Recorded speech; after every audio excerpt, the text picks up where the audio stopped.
India's gross domestic product or GDP is projected to grow at 6.4% in the financial year 2024-25, marking a four-year low. This is a sharp decline from the 8.2% growth recorded in the last financial year 2023-24. And according to first advance estimates released by the government, the projection is in fact lower than the Reserve Bank of India's estimate of 6.6% for the current fiscal year ending March 2025. The data also revealed that real gross value added or GVA is expected to expand by 6.4% in financial year 2024-25, down from 7.2% in financial year 2024. In contrast, nominal GVA is projected to grow at 9.3% in financial year 2025, slightly higher than the 8.5% growth in the previous financial year. The advance GDP estimate plays a crucial role in framing the union budget and indicates a slowdown in economic activity. This projection follows a sharp dip in growth during the July-September quarter of financial year 2024, which stood at 5.4%. We have Mithali Nikore, founder and chief economist, Nikore Associates, now joining us to talk about these GDP projections. Mithali, thank you so much for taking time out. Talk to us. This is 6.4%. That's a four-year low and a sharp decline from the last financial year of 8.2% growth. Absolutely, absolutely, Krishna. I mean, today's numbers are quite interesting because there are certain numbers which actually we have some reason to cheer, whereas certain numbers that should be making us a little bit worried.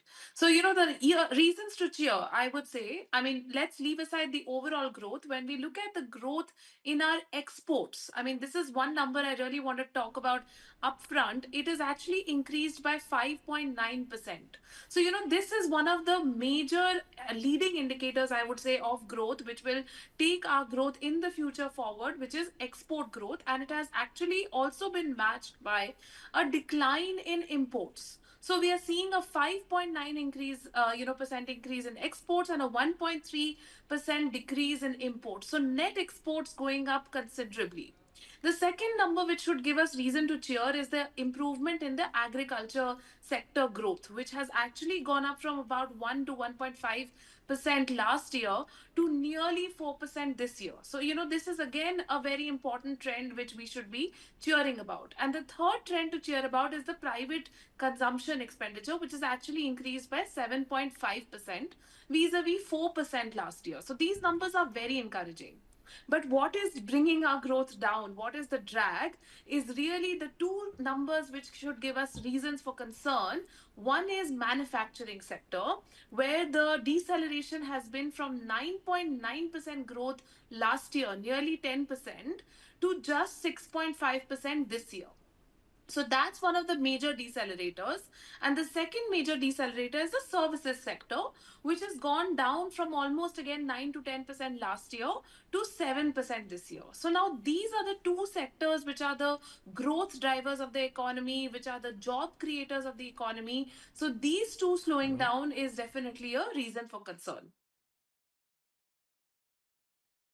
Concerns. Let's also talk about that figure called GVA or real gross value added, expected to expand by 6.4% in financial year 2025, and that's also down from 7.2% in financial year 2024. Yeah, absolutely, Krishna. I mean, the GVA and GDP in the Indian context is not that different because typically the gross value added is essentially a part of the GDP when you take aside taxation and subsidies and net inflows.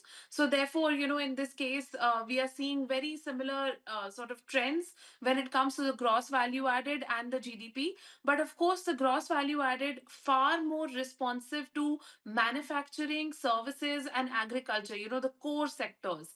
And that's where we are really seeing that, agriculture kind of propping the economy up, but the deceleration in manufacturing and services, I mean, and the services deceleration is what I'm most worried about because, in the manufacturing sector, we have seen a kind of cyclical trend. In 2021, 2022, we saw that manufacturing was slow. Then we had the production linked incentive scheme. And suddenly we saw, 2 years of fantastic growth in manufacturing, where we saw the, various announcements coming in by different, companies and investment. And this year we are seeing that deceleration, kind of petering out the impact of the production linked incentive scheme. Tell us, what should this mean for the economy as a whole? You know, we saw that shocking 5.4% growth in GDP for the July to September quarter of financial year 2024, and then comes this news. Is that a larger sign of the economy intrinsically, the growth of the economy intrinsically slowing down? Absolutely, Krishna. I think, now is the time where the government as well as the private sector, and I don't think we can say just the government, it is now the time for the government and private sector to work together to identify certain growth drivers which can create sustainable growth for India. One thing which I want to mention, which is of course not, included in our traditional GDP calculations, is around the loss and damage to the economy from environmental incidents and factors. It has been estimated that the Indian economy lost nearly $2 billion because of three flooding incidents across the country alone this year. So we have to be concerned about the environment. We have to be concerned about how to manage these disasters in order to mitigate the impact on the economy. And we have to think about sustainable ways of growing.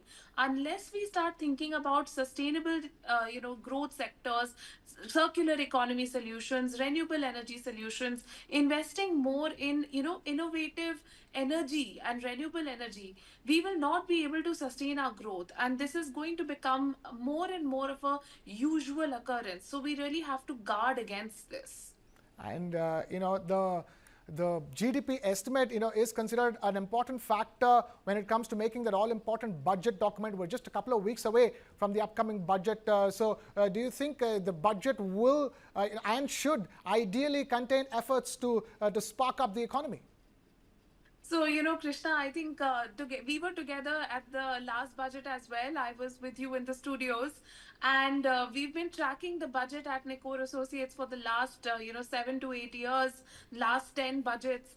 And every year, there is one important thing that we really look forward to, and I think it will come in this year's budget also, is around the fact that we need a forward looking budget. I mean, if we look at the last 3 or 4 budgets, what I've really liked is that there has been some thinking around sustainability. There has been some thinking around Right, including women in the economy and enhancing women's workforce participation. right, This year, I really think we have to think deeply about reforms for manufacturing sector sustainability. Like, how right. can we really become a manufacturing economy? All right, we will leave it at that. Mitali Nikore, thank you so much for taking time out to be with us here on News 9.